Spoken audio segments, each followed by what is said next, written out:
Welcome to the Evolution Partners podcast, where I talk with the world's leading thinkers, planners, and doers who are helping to build great companies in their own way. We learn how the work they're doing is creating an impact and get to know a little bit more about them and what makes them tick. This episode is brought to you by Evolution Partners, where we help leaders to confidently build enduring great companies using our proven, structured, strategic planning process that ensures you build and execute the right plan. Check us out at evolutionpartners.com.au. Also, you can check out our books, Made to Thrive, outlining how to be a great CEO, as well as Onboarded, which is about making your new hires more effective faster. David's an entrepreneur and thought leader, a thinker and a doer. He founded and ran his business, Melbourne SEO and Video, for 17 years before fully systemising it and hiring a CEO to run it. Through that process, he became a systems devotee and went on to found systemHUB and started a movement called SYSTEMology. He's the author of 2 books, Authority Content, and most recently, SYSTEMology. And interestingly, his first brush with fame was selling the Melbourne Cricket Ground. For those of you who are outside of Australia, the Melbourne Cricket Ground is almost akin to a religious institution for many Australians in a sporting sense. It's a very big deal here. David, what Yes. I see in you is a serial entrepreneur who, through many years of trial and error, coupled with a voracious appetite for learning, has come to the belief that at the heart of success for an entrepreneur is implementing systems to enable growth. And having discovered and deepened that belief, I see you trying to help as many entrepreneurs as possible to solve this incredibly important gap in their business. It's almost as though you're a systems engineer for entrepreneurs. If that resonates with you, tell us, how did you come to be in this place? I think you hit the nail on the head. And my father was actually a systems engineer. So I feel like the systems DNA is just programmed into me from day dot. Awesome. And it's funny, when I look back over my career and the different businesses that I've been involved in, there was always a thread of systems and processes. I remember one of the businesses we had was a rock and roll clothing music store. And at the time, I was stacking shelves in a supermarket, and one of the colleagues I was working with at the time, he said, "Oh, look, I actually own a clothing store called Planet 13, and I am having to head back to the States because his wife was American." And he said, "Can you just keep an eye on the store?" So for the next month, I'm popping into the store and having a little bit of a look and seeing what was going on. And when he got back, everything was all fine.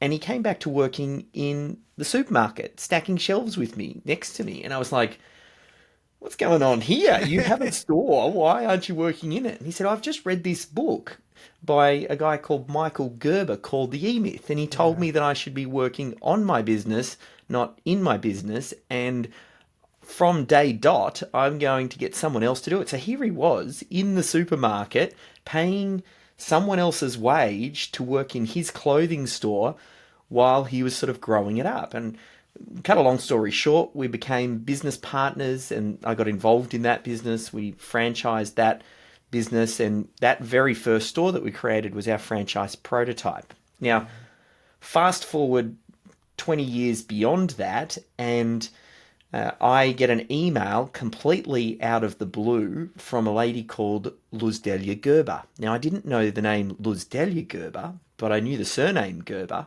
And all it said was, "Call me." And it had a US number. It was, I'm in Melbourne, Australia, so it was first thing in the morning for me, afternoon for them. I gave them a call, and I had a conversation with Michael Gerber's wife. Now, Wow. For those of you who don't know, he's like the godfather of business systems. He wrote that book, The E-Myth, that my business partner at the clothing store had read. And she said, "I don't know if you know my husband." And I just about fell over myself and said, yes, I know him." And she said, "Well, I happened to see you launch your first book, Authority Content, and I loved what you did. And for Michael's last book in the E-Myth series, Beyond the E-Myth, we would love to, for the first time, self-publish rather than going through HarperCollins, which they did Yeah. for all of the previous ones, to own the rights to the book. Yeah. And she said, would you like to help us launch Michael's book? And I just couldn't believe it. I kind of fell over myself. And I mean, that's the story that I tell in the Systemology book, because I kind of go through exactly what happened. But at the end of that, that really was the birth of this idea of Systemology. At the time, I had just had our first son, and I'd taken a little bit of time off with the digital agency that you talked about at the start.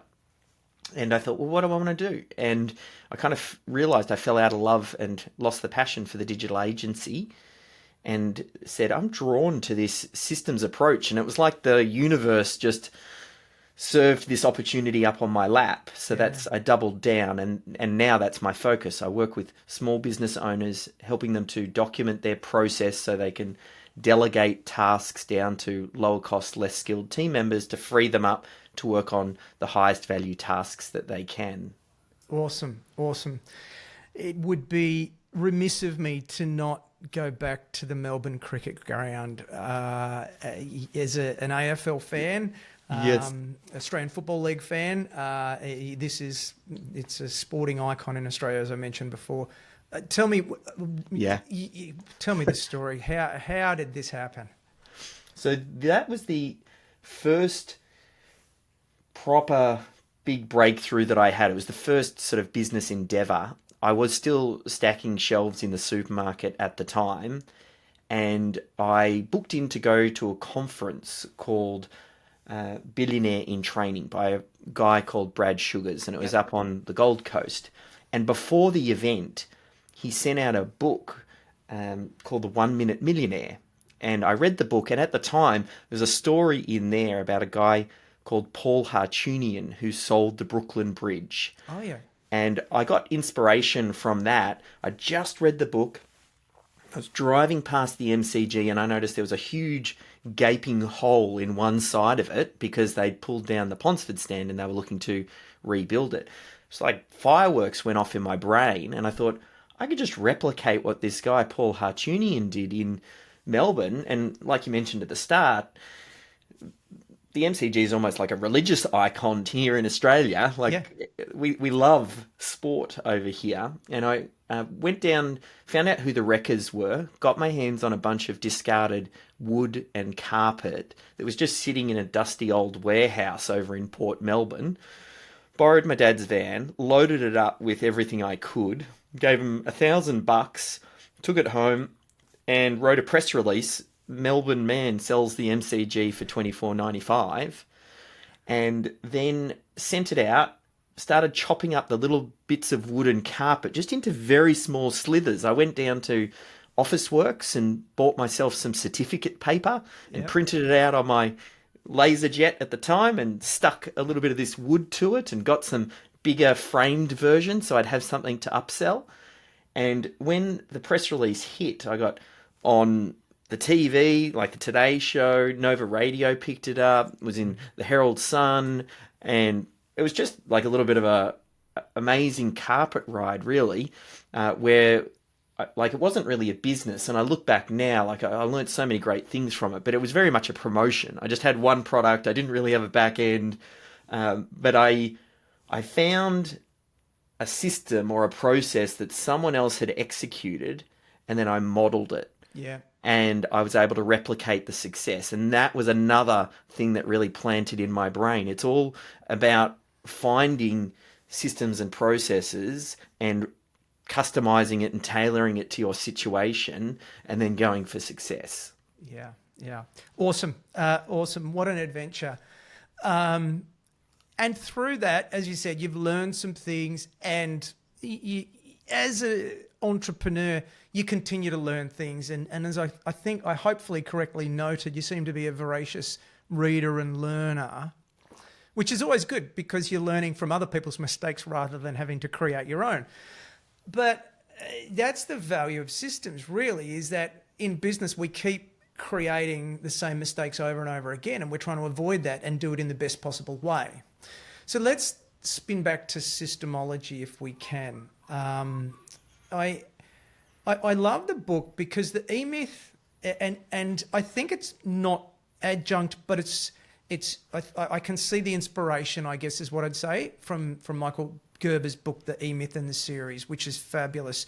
Because I think there was an awesome book, and I haven't read it for a number of years, but I certainly recall, and it seems to be a lot more practical, your book, as to how entrepreneurs can actually get this stuff done, which matters. And so perhaps, if you will, just tell us about the inspiration from the E-myth, and then how you got to this point of writing this book. And Yeah, like you, and you rightly pointed out, I do love to read books, and I find that's often a shortcut.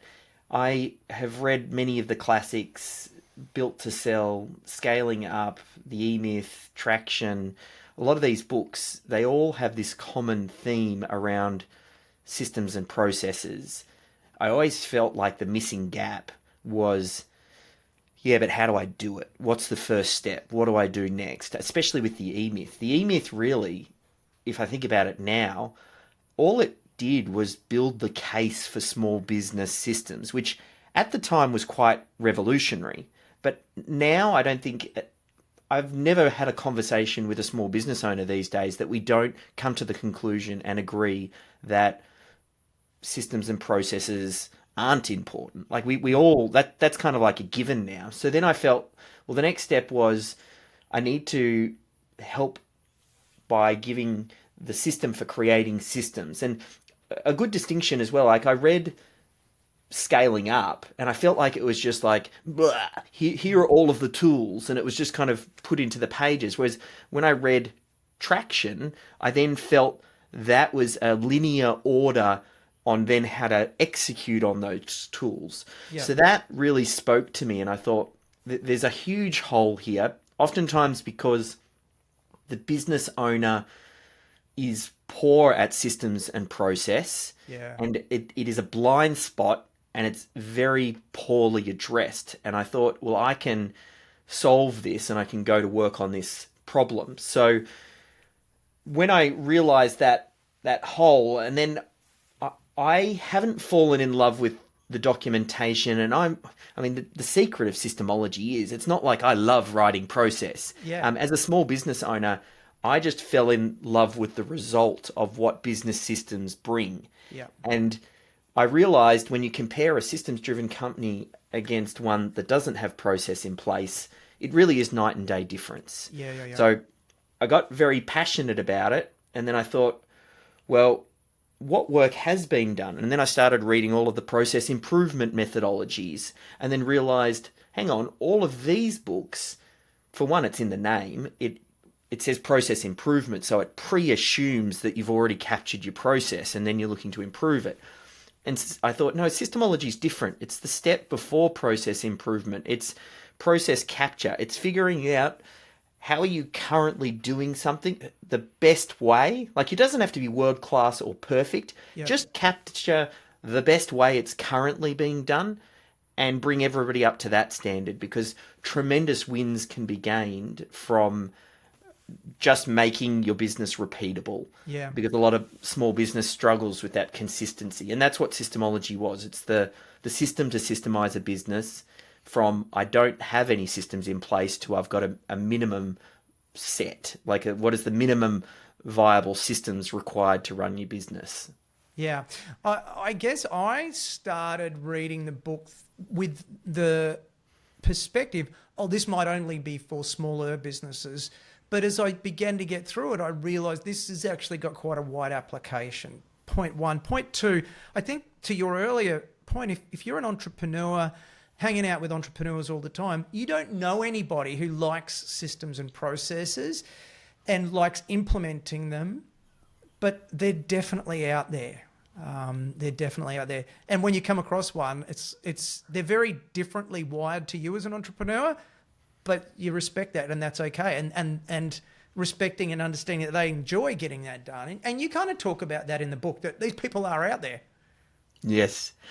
I when I do find them, and I often think if I work with someone long enough, even the person who doesn't see themselves as a systems entrepreneur or a systems business owner, they end up coming around to it in the end. And I Yeah. almost feel like there is no other way to build a profitable, scalable business that you have the freedom to choose to work in it, on it, out of it, on holidays, whatever, without process. So because they deliver that magnificent result, that's the business owner becomes won over at some point in time.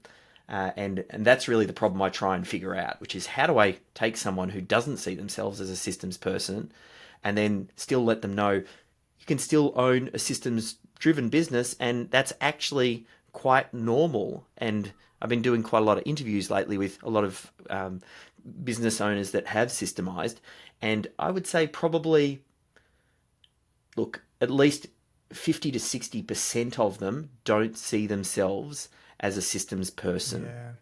Yeah. And that's certainly my experience as well.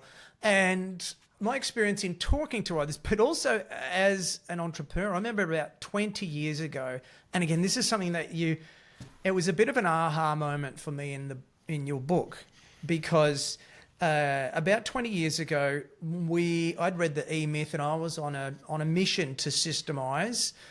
And I can remember very distinctly asking my accounts person, Melissa, to systemize her job, and you need to document the process, and I'd laid it all out, and I'm like, now go and do it.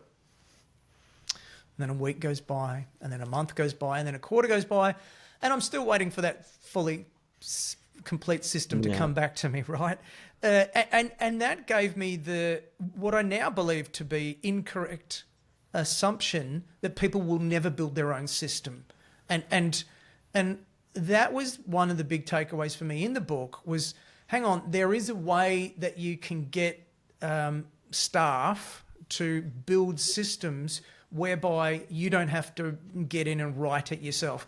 I think that was a really important distinction, because that's about getting it done. And entrepreneurs just want to get in and say, we got to systemize, and then you guys do it. And Yes. I'll check back in. So any thoughts on all of that? Yeah, I think the reality is business owners and their best team members are busy. Yeah. And systems and processes are very rarely urgent and important. They're always important, but business owners don't feel like they're urgent, which means everything else that is urgent steps in front of it. Yeah. And there is never an end to the to-do list for the business owner. And really that just keeps kicking the can further and further down the road. So I think we need to look at, how do we make this easy? How can we make it easy for the business owner and their team? And there's a few things that we can do. Firstly, limiting the scope of what needs to be documented. Secondly, thinking, well, maybe it's a two-person job. How do we make it easy by just recording the knowledgeable team worker doing their thing and then having a separate person who does the documentation? That right there is a biggie. And there's never been a better time in history to systemize your business than right now. With all of the revolution that's going on with AI and what we're seeing with ChatGPT, the ability to record yourself doing a task, get it transcribed, post it into some form of AI tool and say, here's a transcript of me talking through how I do a particular task. Can you please create a step-by-step process for me? And then getting a draft off the back of that, and then storing the video and that step-by-step draft together. Like, what used to take me 10 hours, I can now do in 30 minutes. And even when we had the rock and roll clothing music store back in the day, I remember I got quoted, this is 20 years ago, they quoted me 60 grand to document our franchise manual and everything at the time. And we thought, oh no, that's a lot of money. We'll do it ourselves. And the amount of time and effort that went into that investment, and it was still worth it then. So now with all of these tools and being able to do it at 1/10 the cost by using AI tools and team members to get it done, like, you're being negligent as a business owner if you don't get this done. Like, it's never been easier. Yeah. I love the way that you talk about the 80-20 rule. It's kind of woven through the book. And what that means is you don't need to system everything. You need to systemize the things that are going to give you the greatest impact. Any thoughts on that? There's a bit of a misconception, and I think it comes from people thinking, well, McDonald's is a systemized business and they have every aspect of their business documented down to minute detail. And people often forget the fact that McDonald's has been doing it for 60 years and they're running a hamburger stand where they want to take kids off the street who have very little experience working and basically take them from I know nothing to I can make a hamburger and deliver it. So they have to go down to that painstaking detail. But the problem is business owners go, oh, that's what a systemized business looks like. Then it becomes overwhelming. Where do I get started? And when you just strip it all back, think about what is essential in the different areas of your business, like each department, apply the 80-20 and say, what are the 5 to 10 systems in each department that if that department failed to deliver on that thing, I would consider that department a failure. Yeah. And just document those, because just because you don't document something doesn't mean it's going to magically stop happening. Your business is already still working, you've got good staff.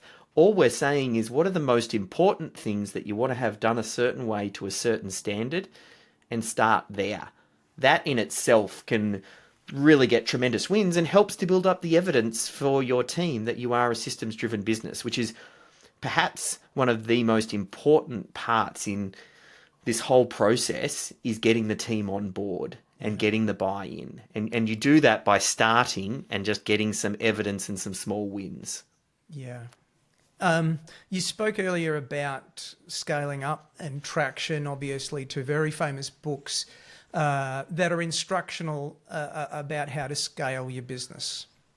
For me, when I've written the 2 or 3 books that I've written, each time it's been looking at what material is out there and what's not been covered really well. And so that would be, for Made to Thrive, scaling up tells you what you need to do to your business, but what do you need to do to yourself, your own role. And then for Onboarded, it would be how can you bring on the right people. I love that this book is, and you already said it, is saying that's what's there, but this is how you actually get it done. And to that point, one of the things that's in the book and that I've seen you kind of mention before is that there's this perhaps inflection point where the entrepreneur views it very much as bureaucracy. We're building a system, but then there's this momentum that kind of happens over time, and then you see takeoff or scale. I don't remember exactly the word that you used, but the effort that's been put in, and you alluded to Covey's quadrant 2 around things that are important but not urgent, it actually begins to get traction. Can you tell us a bit about what you've seen in your experience, the way that these systems build momentum? Yeah. It speaks right to the point, actually, why so many business owners fail to systemize their business. Because typically the effects of the first few systems aren't really felt straight away, and oftentimes they're just small improvements. You know, Einstein talks about this idea of compounding being the 8th wonder of the world. Yeah. And systems in your small business take full advantage of the compounding effect. Yeah. And unlike other things, maybe activities in your business as a business owner, you do something and then you see an immediate return. Because of that lag effect, business owners oftentimes systemize for a month, 2 months, 3 months, and then they go, oh, this doesn't quite work. It wasn't, my team don't follow process. They don't, I didn't like documenting. This whole systemizing thing doesn't work. Our business is too creative, or our business can't be systemized. And they reach that false conclusion when really all of the rewards that you get from systemization happen a bit further down the road over a hump. And you need to get over that hump. That hump is oftentimes 6, 9, 12, 24 months down the road. And your business is quite unrecognizable 24 months down the road if you commit to this and stick with it. When I wrote the SYSTEMology book, the first thing I talk about is the critical client flow, and there are a set of sort of 10 systems that you should really get started with. A lot of people thought that, well, once I get to that, I'm done. The more I've looked into it, there is this inflection, this turning point that happens at a place I call minimum viable systems. And what that is if you apply the 80-20 rule to each of the different departments, sales, marketing, HR, finance, management, and we think what are the most important 20% of the systems that deliver the bulk of the result for that department, there's probably 10 or 15 systems at most in each department. Once you document all of those, that's the tipping point, because that's the point at which systems touch all aspects of the business and all team members. So they can then have a personal experience with a system or a process and see the benefit. And then it becomes much easier after that for them to go, you know what, this can work for me in the department that I'm in. And then it makes it easier to get that momentum. So really the aim of the game is to get to minimum viable systems. And that's where the beauty, the impact really begins to be evident. And that's awesome. So I'm working on a principle, a seed for a book at the moment, which talks about the difference between a better business and a bigger business. Many entrepreneurs are drawn to bigger business. So in your words, when I say to you, what do you think a better business looks like for you? It's funny, just at the moment, I'm reading this book, and this comes to mind by Michael Hammer. I took the cover off. You might not be able to see it, and some people are probably listening to it, but it's called Faster, Cheaper, Better. And it has to do with systems and processes. Obviously, I'm a little bit biased towards that, but systems enable your business to run more efficiently, to reduce errors and waste, and help, like they're more profitable. They deliver better outcomes for the clients, for the staff, for the suppliers. They help to create space for key team members to work on higher value tasks. They make your business more valuable. So all of these boxes that we're checking now is what I think about when I think about a better business. A better business is a systems-driven business that ultimately enables the business owner to build the business that they first conceived when they came up with the idea. They had a vision for what they thought their business would be. And oftentimes a lot of business owners start on that vision and then get into it, and then the business they build is actually very different from the one that they imagined, and they don't have the freedom that they longed for. They're chained to the business. They don't have the choice. And I mean, I still work hard on my business. That's a choice. Most business owners can't choose to work on it, in it, out of it, take a holiday. That choice isn't there. So for me, a better business is one that gives business owners the choice to work on their highest value tasks and what they enjoy doing. Yeah, that's part of my conclusion. It's about freedom, the freedom to do whatever you want. Yes. Whatever that means to you. Thank you. So you've recommended one or two or three so far, but my question is there a book that you'd recommend for our audience? A little bit biased, but I'll say other than systemology. Let's see. I'm just having a look at my wall on the background here. Oftentimes with books, I think it will depend on the problem that the business owner is looking to solve in the moment. So we touched on some, and one I really enjoyed recently is one called The One-Page Marketing Plan by Alan Dibb.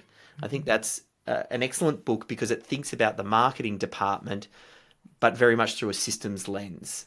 So I feel like that's a good one. But I always look for books that come through the systems lens. Another one I read just recently, which was also good, by Jack Daly. I'm just trying to see it here. It was something like the Sales Playbook or something like that. I know that very well. Yes, that one is another systems-driven approach to sales, specifically for sales managers. Another excellent book. Yep, Jack's a force. He's an amazing person. Okay, so how can people learn more about you and your business? Best way, head over to Amazon, just type in Systemology, start with the book, useful, complete, walks through everything. If you want to go a little bit deeper, you can go to systemology.com. There's links to our YouTube channel and some extra resources to help you along your journey. Awesome. What haven't we discussed that you wanted to cover today? I think the main thing I wanted to do, which I think we've done, is just light a fire in the business owner who may have thought about systems and processes in the past and thought, nah, this isn't for me, or I'll get to that later. And I'm hoping that we relit that fire and got you to think, maybe this is something I can do and maybe I need to relook at it. So I feel like we ticked that box. Awesome. Well, David, it's been such a pleasure and a great conversation today. So thank you for joining us. It's been fun. Thank you. Well, I hope you enjoyed the episode as much as I did. If you'd be kind enough to leave a review for the podcast, that'd be really helpful to other like-minded entrepreneurs, and then we can grow our community. If you want to find out more about our guests, head over to evolutionpartners.com.au/podcast, where you can find show notes and other additional reading. Hope to see you back next week. Until then, keep thriving.